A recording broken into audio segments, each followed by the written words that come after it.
I am Lisa Anderson, 11-year member of the Eastern Carver County School Board, business owner, proud mother of 2 American soldiers. In fact, this very morning, I said farewell to one of my boys as he deployed with Charlie Battery, 1st Battalion, 194th Field Artillery Unit to the Middle East.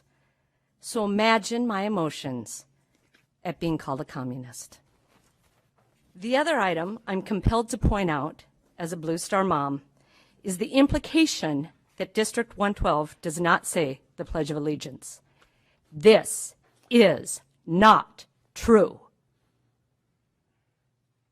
And just another example of the myths we could dispel if Mayor Funk would meet with us to discuss his concerns in a respectful manner.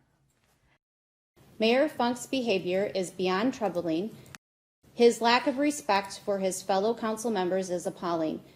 When people disagree with him, he refuses to listen, he refuses to acknowledge it, and uses bully tactics to quiet those people. While we have not been fortunate enough to meet or learn about each other's story, you painted me, along with my fellow school board members and our district administration, with a broad brush and accused each of us of having a progressive, far-left agenda and of using tactics similar to communism to take control of public schools and to indoctrinate the students in our school district.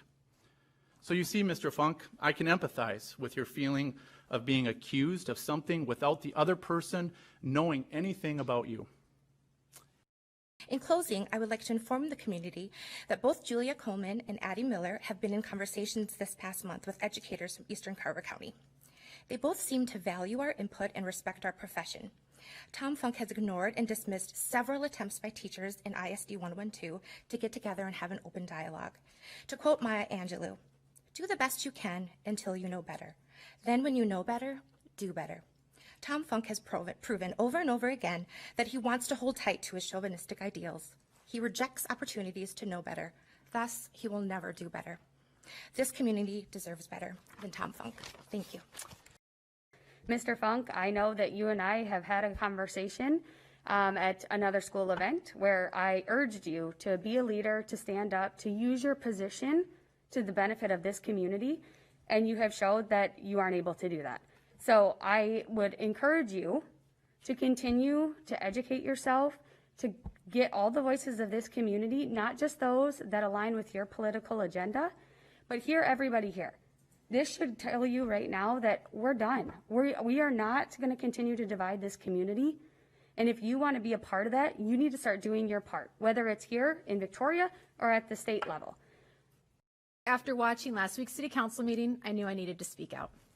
I am one of the communists who wrote a letter to city council a few weeks back stating my disappointment in the way Mayor Funk has used his position to divide our community and trash our schools. My reason for writing the letter was to understand the other council members' positions on what he was saying so that I could vote appropriately when they were up for re-election. Mayor Funk is allowed to have his own opinion outside of this room. However, in last week's city council meeting, he crossed the line when he used his position as mayor to basically read a campaign letter in a city meeting. He made it personal to me when he called the people who disagreed with him communists and radical leftists who hate America.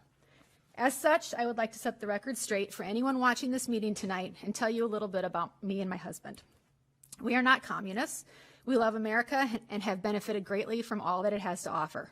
Because of that, we want to see others have the opportunities we have had, and we believe that that starts with education. We are not liberal leftists. Actually, we are registered Republicans. For the record, I have nothing against liberal leftists, but I need you, Mr. Funk, to understand that this anger you are seeing tonight is coming from both sides, not just what you define as the radicals. My husband and I are small business owners. We are Christians. We both greatly supported your run for mayor 4 years ago, and we're excited to see the changes you promised. Basically, we are your base. And yet, we still disagree with you on pretty much everything you have been saying lately. We have had children in District 112 schools for 7 years. We have seen none of the things you accuse them of doing. We are disgusted with how you have divided our community and used your position as mayor to propel your political career. We are irate that you have made some of our friends feel unwelcome in our community and regret moving here. But most of all, we are disappointed in your lack of leadership over the past year. What you are doing with your scary campaign ads and council meeting statements is called fear-mongering, not leadership.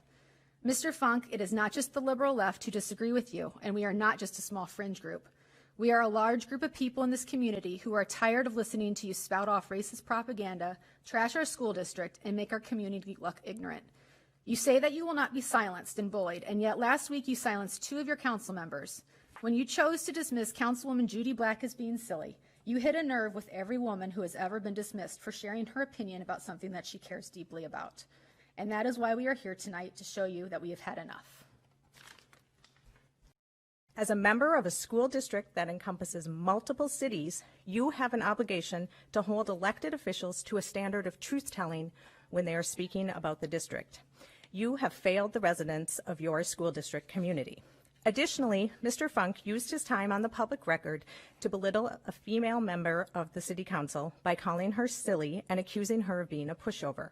Again, not one member of the council called him out on this misogynistic behavior.